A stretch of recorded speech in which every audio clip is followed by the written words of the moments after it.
I clutch Grandmother Lila's hand-knit scarf, rubbing the soft yarn between my fingers as if somehow the texture might summon her spirit back. The funeral parlor smells like artificial flowers and furniture polish. I've tucked myself away in the corner chair, watching my family perform their version of grief. Mom dabbles at her eyes with a monogrammed handkerchief, letting out occasional theatrical sobs that echo against the mahogany paneling. Every few minutes, she slips to the bathroom, emerging with freshly applied mascara and her phone clutched in her perfectly manicured hand. The soft click of her camera captures her sorrowful pose beside the gleaming casket for her social media followers. "This lighting is terrible," she mutters, reviewing the photos. Dad stands near the entrance, his voice rising as he argues with the funeral director. "These charges are completely unreasonable," he snaps, tapping furiously at his phone screen. "My stock alerts don't stop just because—" He glances around, lowering his voice.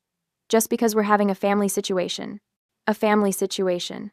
That's what death is to my father, an inconvenient interruption to checking his investment portfolio." My brother Cole slouches in a chair across the room, head bent over his phone, thumb scrolling endlessly. The glow from his cryptocurrency app reflects in his glasses. He hasn't looked up in 20 minutes, not even when distant relatives approach to offer condolences. I close my eyes and remember the weekends at Grandma and Grandpa's house. The smell of cinnamon rolls on Sunday mornings. Grandpa Walter teaching me to change the oil in his first delivery truck, his hands steady as they guided mine. "Hadley girl," he'd say. "Knowing how things work matters more than knowing how to buy new ones." A tear slides down my cheek. A real one. Later, we gather in Aaron Feldman's office. The family attorney's wood-paneled sanctuary lined with leather-bound law books and the faint scent of pipe tobacco. Mom immediately claims the central chair, arranging herself like she's posing for a portrait. Dad stands behind her, hands on the chair back, assuming the position of authority. "I was thinking we could list the Harbor House immediately," Mom says, inspecting her nails. "The market's peaking, and that view will fetch a premium. The boat should sell quickly too," Dad adds, nodding. "And those antiques." "Let's not get ahead of ourselves," Cole interrupts, actually looking up from his phone. "I've already got buyers interested in Grandpa's truck fleet. My startup could use that capital." Aaron clears his throat, silencing the vultures. He looks at me briefly, something unreadable flickering across his face. He pulls out a thick document, placing it deliberately on his desk. "As executor of Walter and Lila Monroe's estate," he begins, his voice formal, "I'm required to read their final wishes exactly as written." My family leans forward expectantly. Aaron adjusts his glasses and begins reading, his tone measured and precise. Legal phrases wash over us until he reaches the critical line. He pauses, takes a breath, and continues. "I hereby bequeath my entire estate, valued at approximately $31.5 million, to my granddaughter, Hadley Elizabeth Martin." The silence that follows feels like the moment before a storm. I blink, certain I've misheard. "The entire estate?" Dad repeats, his voice dangerously quiet. "There must be some mistake," Mom says, her social media smile vanishing. Cole stands abruptly. "What did you do?" he demands, glaring at me. "How did you manipulate them?" The accusation stings worse than if he'd slapped me. "I didn't." My voice catches. "I had no idea." Aaron raises his hand for silence, then reaches for his computer. "Walter and Lila anticipated your reaction. They prepared this." He turns the screen toward us. Grandma and Grandpa appear, sitting together on their porch swing. They look tired but resolute. "If you're watching this," Grandpa begins, "then our decision has come as a shock to some of you." Grandma's gentle voice continues. "Gregory, Serena, Cole, we've watched how you speak about us when you think we're not listening, how you plan for our money while we're still living." My throat tightens as memories flood back. Being dropped off at their modest-looking home, which apparently concealed millions while my parents attended networking events. Teenage me helping Grandpa maintain his small fleet of trucks that were apparently the foundation of a shipping empire. Grandma teaching me to bake, to garden, to live with purpose rather than pretense. "Hadley is the only one who ever loved us for ourselves," Grandma says, her eyes welling, "not for what we could give her." The video ends. Aaron closes his laptop with quiet finality. In the parking lot, Dad corners me against my car, his breath hot on my face. "You'll transfer control to me tomorrow," he says, voice low and dangerous. "You can keep 12%. "Darling," Mom coos, appearing at his side, her concern as manufactured as her grief. This kind of money requires experience to manage. You simply aren't equipped. Cole looms behind them. Remember what family loyalty means, Hadley. Remember who takes care of who. I grip my keys tightly, feeling the metal bite into my palm. I need time to think. I manage, voice trembling but firm. Dad's face darkens. Remember who owns your apartment building, Hadley. Remember who can make one phone call and leave you homeless. They walk away, a united front of entitlement. I stand frozen, keys digging into my skin, the weight of $31 million, and my grandparents' trust pressing down on me like a physical force. That night I pace my tiny studio apartment, panic clawing at my chest. Everything I own fits in this room. My life as a school counselor barely covers rent. I have no savings, no backup plan. I sink onto my bed, fingers still clutching Grandma's scarf, when a pounding at my door makes me jump. Management inspection, a gruff voice calls. My phone rings. Aaron's name flashes on the screen. Hadley, he says urgently when I answer. They're planning to lock you out. It's illegal, but they might try. You need to leave. Now. Tears blur my vision as I throw essential items into a backpack, my hands shaking so badly I can barely zip it closed. I never imagined that inheriting a fortune would leave me feeling more vulnerable than I've ever been in my life. But as I grab Grandma's scarf and wrap it around my neck, her voice seems to whisper in my ear. Stand your ground, Hadley girl. Some things are worth fighting for. The following day, rain pelts the windshield as I pull up to Grandma and Grandpa's Gig Harbor home. The sprawling craftsman sits back from the road, wrapped in cedar and stone, modest in design, despite its waterfront location. Nothing like the gleaming modern mansions that have sprung up around it over the decades. I sit in the car, watching raindrops race down the glass, my heart hammering against my ribs. 24 hours ago, I was fleeing my apartment with a backpack of essentials. Now I'm about to enter a house worth millions that somehow belongs to me. The front door opens before I reach it. Miguel Alvarez stands in the entryway, his weathered face solemn. For 15 years, he's managed this estate, becoming more family than employee. Miss Hadley. His voice breaks slightly. Welcome home. I step inside, dripping onto the worn oak floors. The house smells like lemon oil and cinnamon, just as it always has. Your grandmother asked me to give you this. Miguel extends a small brass key. If things went this way. He leads me to Grandpa's study, where a heavy antique desk dominates the room. The key fits a bottom drawer, revealing a weathered leather journal bound with a faded ribbon. She said you would understand when the time came. Miguel squeezes my shoulder before leaving me alone. I curl into Grandpa's reading chair by the fireplace, tucking my feet beneath me as I open the journal. The first entry is dated 10 years ago. Gregory came today asking for another loan. Claimed his investment was guaranteed to triple within months. When Walter hesitated, he reminded us how expensive Cole's college tuition is becoming. We wrote the check. Walter suspects we won't see that money again. My stomach tightens. I flip forward several months. Gregory hasn't mentioned repayment. When I asked, he acted as if I'd forgotten he'd already repaid us. Walter says to let it go. It's only money, he says, but it's the pattern that worries me. I turn page after page, my fingers trembling. Serena brought designers to help update the house today. They measured rooms and took photos while she pointed out how tired everything looks. Later, I caught her photographing the silver service from Walter's mother. She jumped when she saw me, saying she wanted inspiration for her anniversary party decorations. The door creaks open. June Porter, housekeeper for over 20 years, enters with a tray of tea. Her eyes are red-rimmed. You're reading Mrs. Lila's journals. It's not a question. Did you know about all this? I gesture to the open pages. June sets down the tray. I kept records of my own. Mrs. Lila asked me to. She disappears, returning with a banker's box. Financial documents. Loan agreements your father never repaid. Startup proposals from your brother, all defaulted. She places a thick folder on top. And these are copies of property transfer documents your mother tried to get Miss Lila to sign 3 months before she passed. Claimed they were updated estate plans recommended by their advisor. I spread the papers across the desk. Thousands of dollars funneled to Dad's failing ventures. Cole's repeated requests for seed money that never produced results. Mom's attempted property transfers that would have quietly moved ownership before death. They were bleeding them dry. I whisper, For years, June confirms. Your grandfather insisted on believing the best of his son. Your grandmother was more clear-eyed. I find an entry from Christmas 2 years ago. Cole had too much wine at dinner. When he thought Walter and I had gone to bed, I overheard him telling Gregory, "When the old folks die, we're set for life." Gregory laughed. Our grandson laughed about our deaths. My throat constricts. I remember that Christmas I'd worked double shifts to afford the train ticket home. Mom complained about my shabby sweater at dinner while Cole showed off his new designer watch. The doorbell rings. June glances at her watch. That'll be Mr. Shaw and Miss Park. Marcus Shaw enters first, carrying a leather portfolio, his normally composed face tense. As Grandpa's financial advisor for 20 years, he's the only one who truly understood the extent of their wealth.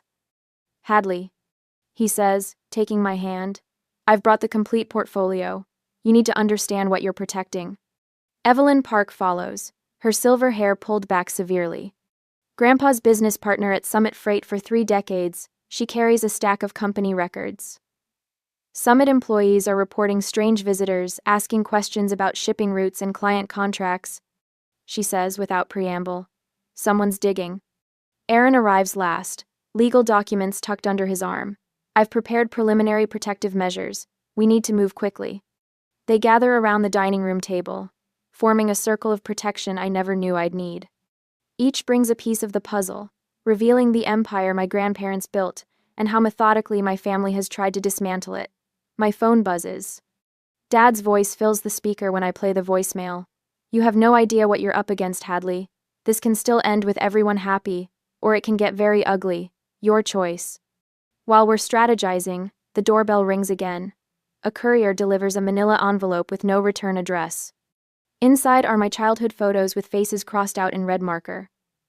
"This is escalating quickly," Aaron says, bagging the photos as evidence. Summit employees are reporting strange visitors. Your brother has started posting about your mental instability online. Your mother has called your workplace with family concerns.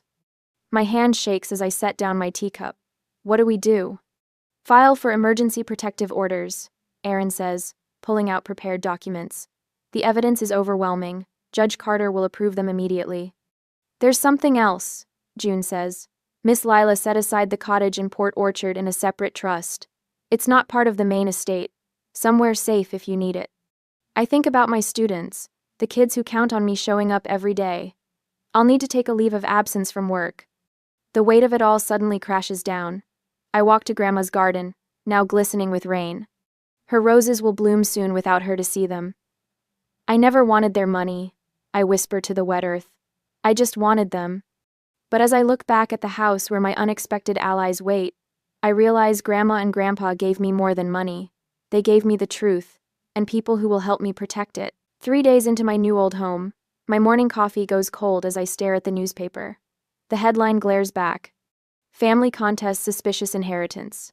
My hand trembles as I scan quotes from unnamed family sources, claiming Grandma Lila suffered from diminished capacity during her final months.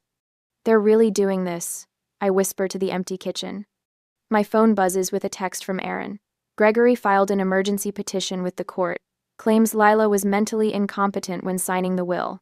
Call me," claims Lila. Before I can dial, a notification pops up. Mom's smiling face fills my screen, a screenshot from the local morning show where she dabbed theatrical tears while describing her concerns about elder exploitation. The caption reads, "Heartbroken daughter speaks out about suspected elder abuse." The walls of Grandpa and Grandma's house, my house, now seem to press inward. I set the phone down, breathing deeply the way I tell my students to when anxiety overwhelms them. Miguel knocks gently before entering. "Miss Hadley, you should see this." He hands me his tablet, open to a social media page Cole created overnight. "Justice for the Monroe Legacy." Already 400 followers. People I've known my entire life commenting about their concerns. "Summit Freight called," Miguel adds, his weathered face solemn. 3 clients received anonymous letters, questioning the company's stability. They're attacking from every angle. My voice sounds distant, unfamiliar. "Your grandfather anticipated this." Miguel gestures toward the study. "Perhaps it's time you saw his business journals." In the oak-paneled study that still smells faintly of Grandpa's pipe tobacco, I open the leather-bound journal from 1987, the year Summit Freight nearly went bankrupt during the recession. Grandpa's neat handwriting fills the page. Third bank rejected our loan application today. Lila says we should sell the house. I won't risk our home. When everyone says you'll fail, that's when you find your backbone. Tomorrow I'll speak with the drivers about a temporary pay arrangement until we weather this. I touch the page, feeling the indentations his pen made decades ago. The words blur as tears well up. There's more, Miguel says, opening Grandma's desk drawer. He removes a small USB drive. Mrs. Lila installed security cameras last year. She never told your parents. On Grandpa's computer, I watch footage dated the day of the funeral. Dad and Cole, methodically moving through rooms, checking values on their phones, wrapping smaller items in their coats before leaving. Mom photographing silver and antiques, wiping away fake tears between shots. They were stealing, I whisper, while pretending to grieve. Mrs. Lila knew. She kept records of everything.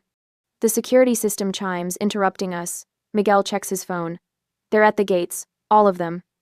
My heart hammers against my ribs as I move to the front window. 3 vehicles idle outside the wrought iron gates. Dad's Mercedes, Mom's Range Rover, Cole's Tesla. Should I call Aaron? Miguel asks. I straighten my shoulders, remembering Grandpa's words. Finding your backbone. No, I'll handle this. The intercom crackles. Dad's voice, professional and commanding. Hadley, open the gates. We're here to collect family heirlooms that rightfully belong to all of us. I press the speaker button. I'll meet you at the front steps. Summer sun beats down as I stand alone on the wide limestone steps. The gates swing open automatically. I want witnesses to whatever happens next. Dad strides forward first, briefcase in hand, expression controlled but eyes flickering with calculation. Mom follows, camera ready in a tasteful black dress, while Cole lingers slightly behind, shoulders hunched. This has gone far enough. Dad announces, projecting his voice like he's addressing a boardroom. We're here for great-grandmother's silver service and the Tiffany lamps to start. For that.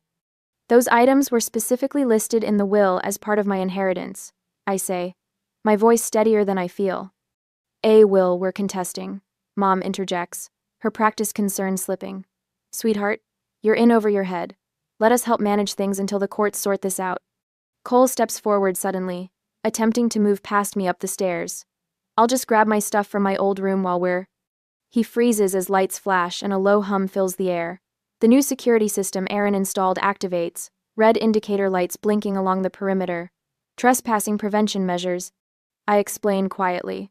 The property is now monitored by multiple cameras streaming to a secure server. Mom gasps dramatically, clutching her chest before slowly sinking onto the manicured lawn. My own daughter, treating family like criminals. The crunch of gravel announces new arrivals. Miguel approaches from the side of the house, carrying a leather binder. Miss Hadley, I've brought the complete inventory of household items as you requested, with provenance documentation. Miss Hadley? June's compact figure appears next, her gray hair neatly pinned back. I witnessed them taking items after the service. She announces loudly. I've provided a sworn statement to Mr. Feldman. A silver sedan pulls up behind my family's vehicles. Evelyn Park, Grandpa's business partner of 30 years, steps out, followed by 5 longtime Summit employees in company polos. We came to show support. Evelyn says clearly. Walter and Lila built this company on integrity. We stand by their wishes. Aaron's BMW glides to a stop next. He exits with a leather portfolio. Ah, perfect timing. I was just coming to update Hadley on the restraining order, but since you're all here, I can serve these papers directly.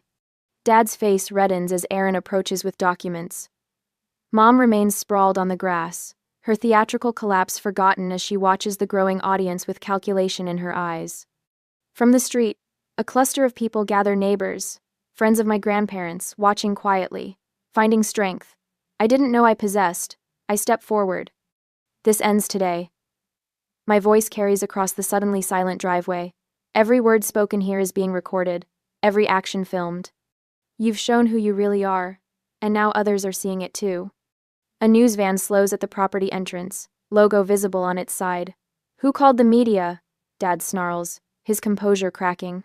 We did, calls Mrs. Henderson from across the street, waving her cell phone. Neighborhood watch. We look after our own. For the first time since Grandma's death, I see real fear in my father's eyes. He glances at the growing crowd, the cameras, the papers in Aaron's hand. This isn't over, he mutters, but he's already retreating toward his car. Mom miraculously recovers from her fainting spell, hurrying after him with one worried glance at the news van.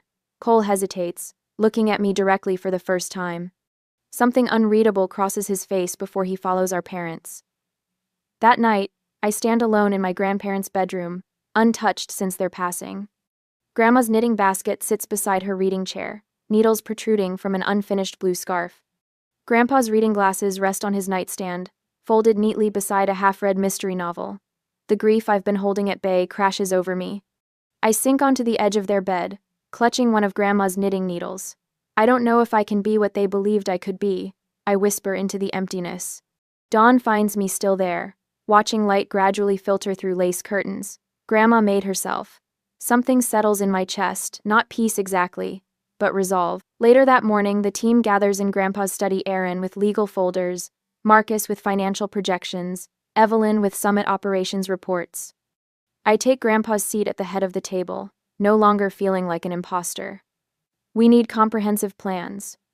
I tell them, not just defending against their attacks, but building something sustainable. I've prepared injunctions against further legal harassment, Aaron begins, sliding documents across the polished surface. Marcus taps his tablet. I've secured the accounts and investments with additional verification protocols. Summit's employee meeting went well, Evelyn reports. Once they understood your commitment to maintaining operations and jobs, morale stabilized. We're not just defending, I say, echoing Grandpa's steady voice in my memory. We're building. A soft knock interrupts. June enters, carrying a dusty cardboard box. Found this in the attic storage. Thought you should see it. The box label, in Grandma's neat handwriting, reads simply, "In case of Gregory." Inside lie decades of meticulously organized materials, letters, recorded conversations, financial records, dated and cataloged with my grandmother's characteristic precision. At the bottom, wrapped in acid-free paper, lies a small leather-bound book. My breath catches as I gently lift it out. Is this what I think it is? I whisper. June nods, her eyes knowing. Mrs. Lila said you'd recognize it when the time came. I hold Grandpa Walter's original business ledger from 1962, the founding document of Summit Freight, containing the legal framework that would make challenging the will nearly impossible. Our meeting adjourns with new determination. For the first time since the inheritance bombshell, I feel not just Grandpa's backbone, but my own. A week later, I am preparing to defend what's legally mine and protect my grandparents' legacy. I sit at Grandpa Walter's antique oak desk, running my fingers over the worn edges where his hands rested for decades. The leather chair still holds the impression of his body, a physical memory that comforts me as I lift the phone receiver for what feels like the 100th call today. Mr. Delgado. Yes, this is Hadley Martin. I appreciate you taking my call. I straighten my posture, channeling Grandpa's quiet confidence. I'd like to discuss the expansion of the profit-sharing program for Summit's drivers, effective immediately. The morning passes in a blur of meetings, each one another piece of the plan we've crafted. Summit Freight employees file into the study throughout the day, weather-worn drivers with calloused hands, office staff with curious eyes, mechanics with grease-stained fingers. Each leaves with shoulders a little straighter, eyes a little brighter. My grandfather believed a company is only as strong as the people who build it daily, I tell the gathered department heads. Starting next month, every employee participates in the expanded profit-sharing program. Healthcare coverage increases to include dependents. The education fund doubles. Evelyn hands out the detailed packets, while Marcus projects the financial models showing long-term sustainability. The room erupts in applause, genuine and warm, nothing like the hollow social media applause my mother craves. Dr. Reynolds, I say later, phone pressed to my ear as I review the community needs assessment spread across the desk. The foundation wants to focus first on vocational training scholarships. My grandfather believed in the dignity of skilled trades. The foundation expert on the other end speaks excitedly about implementation timelines. I jot notes in the margins of the assessment, circling areas of greatest impact. My phone buzzes with a text from Aaron. Gregory contacted 3 major clients directly, claiming family concerns about Summit's stability. I exhale slowly, feeling the familiar tightness in my chest. The desk phone rings minutes later. Summit's operations manager reporting that Mom showed up at my school, cornering the principal with concerns about Hadley's state of mind. Principal Kovacs didn't buy it, he assures me. Said your mother seemed more unstable than you ever have. A knock at the door reveals Miguel, his expression grim as he holds a sealed package. This was delivered by courier, no return address. Inside, a thick folder labeled Evidence of Manipulation contains photos of me with my grandparents, annotated with dates and suspicious questions. Email printouts of supposed psychological assessments. Medical records with highlighted passages suggesting my undue influence. I flip to the last page and burst into unexpected laughter. They've accidentally included their own threatening emails to Grandma Lila from last year, complete with Gregory's signature block and legal threats when she refused to transfer property titles. They're getting desperate, Aaron says when I call him. Good thing we anticipated this. The next morning dawns clear and cool as I prepare for the Chamber of Commerce luncheon. Dad had planned this moment for weeks, according to our sources, a public confrontation where I'd be forced to defend myself among the business elite of Gig Harbor. Ready? Evelyn asks as we pull into the country club parking lot. Marcus adjusts his tie. Remember, stay calm no matter what, we've got this covered. The banquet room falls quiet as we enter. Gregory's face darkens when he spots us, his body tensing like a predator preparing to pounce. I feel dozens of eyes tracking our progress to the reserved table. I've barely taken my seat when Dad approaches, his voice pitched to Carrie. There she is, the girl who's destroying our family legacy. Walter would be ashamed of what you've done to Summit Freight. Before I can respond, Chamber President Jack Wilson stands, tapping his water glass. Actually, Gregory, we're recognizing Summit Freight today for 40 years of business integrity and community service. Walter Monroe established this award, and we're honored to present it to his chosen successor. The room erupts in applause as Jack gestures for me to join him at the podium. My legs feel wooden as I rise, acutely aware of Dad's reddening face and Mom's frozen smile. My grandparents built Summit Freight on 2 foundations. I say, accepting the Crystal Award, excellence in service and investment in people. Their legacy isn't measured in dollars but in lives improved. The standing ovation washes over me in waves. Former drivers share stories of Grandpa helping them through tough times. Charity directors praise Grandma's quiet generosity. The community college president announces the new vocational scholarship program, funded by the Monroe Foundation. Later, Aaron's press release detailing Summit's employee protections makes the evening news, alongside statements from June and Miguel about my parents' treatment of my grandparents in their final years. The effects ripple through town like stones dropped in still water. Gregory's business partners request distance. Mom's social circle excludes her from fundraising galas. Cole's startup investors withdraw after learning of the pattern of financial manipulation. The country club board puts their membership under review. I refuse every interview request, every opportunity to criticize them publicly. We focus on building, not tearing down. I tell Miguel when he brings me the latest invitation from a morning show. The first crack appears 3 nights later. My phone rings at 11:36 p.m. Mom's ringtone. Hadley, she sobs, voice thick with what sounds like genuine emotion. This isn't what I wanted. You have to believe me. I say nothing, letting the silence stretch between us. Your father. She begins, then stops. I never meant for things to go this far. The second crack forms in a text from Cole the next morning. Dad's losing it. I didn't know about the loans he took in my name. Can we talk? Just us? Gregory's attorney calls Aaron the next day, requesting a meeting without Gregory present. They're imploding, Aaron tells me afterward. Their united front is crumbling. That night, I sit on the porch swing where Grandma and Grandpa spent countless evenings, my journal open on my lap. The pen hovers over the blank page before finally touching down. Victory feels hollow when it's family. But what's the alternative? Surrender the legacy they entrusted to me? Allow the exploitation they fought to prevent?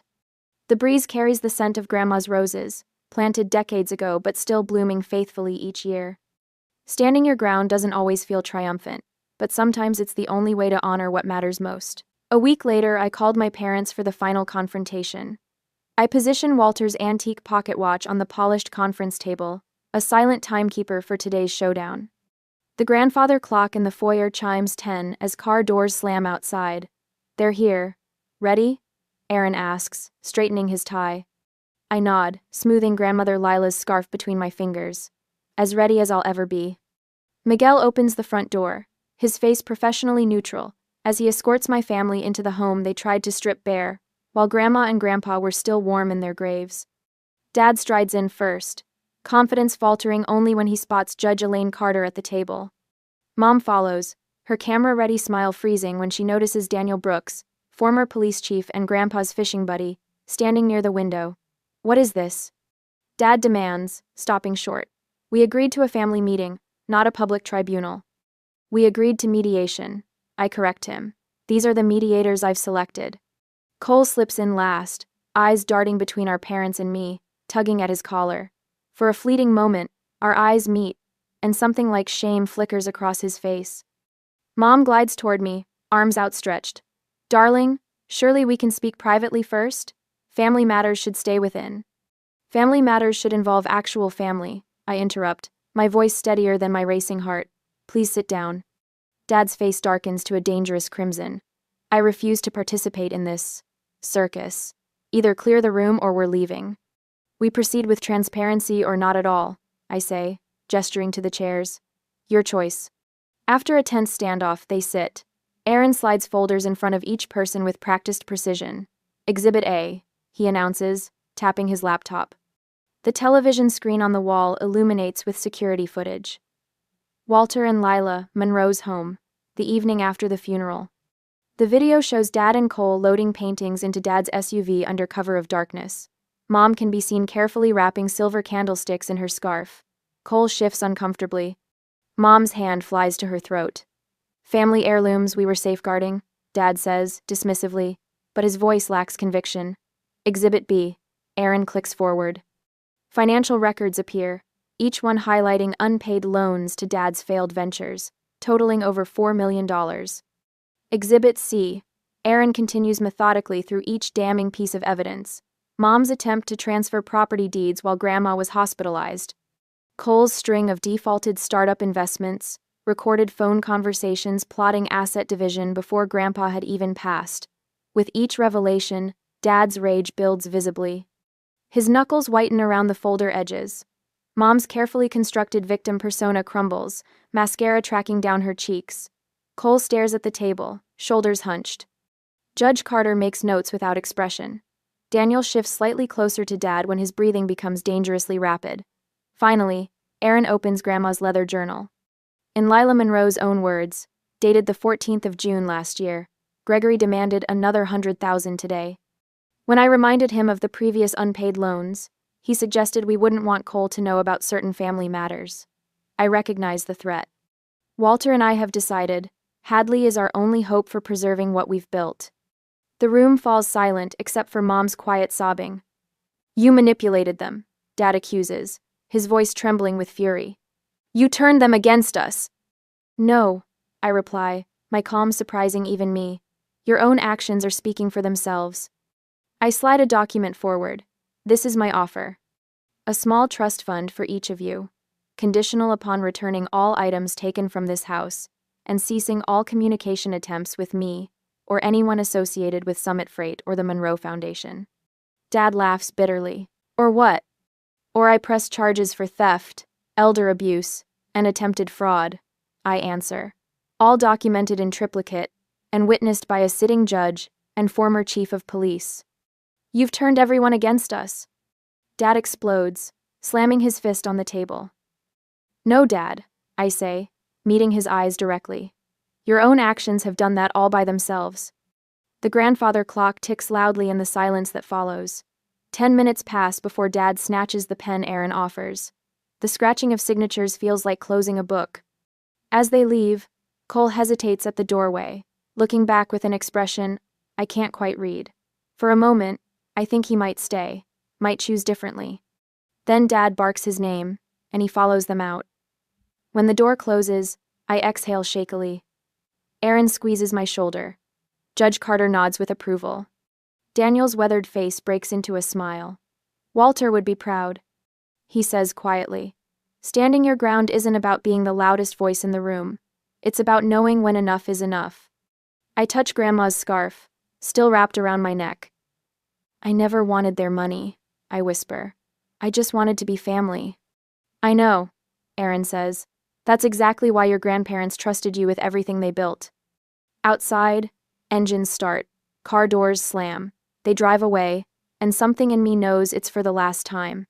I am my grandparents' legacy now, not their money, their values. And some boundaries, once set, must never be crossed again. 6 months after the final confrontation, I still arrive at school by 7:30, my counseling office, a sanctuary of listening ears and steady advice. The brass nameplate Hadley Martin, student counselor, remains the title I cherish most, despite the trust documents bearing words like executor and beneficiary. This morning, a small clipping from the business section sits on my desk. Summit Freight announced record profits under its new employee ownership model. Walter's trucks still rumble through town, but now 68 drivers have stakes in their futures. Miss Martin? My assistant pokes her head in. Your foundation guests are here. The Lila and Walter Monroe Foundation exists on paper and in $12 million of carefully allocated funding, but today marks something more tangible: our first scholarship recipients. 5 students wait nervously in the conference room, clutching acceptance packets.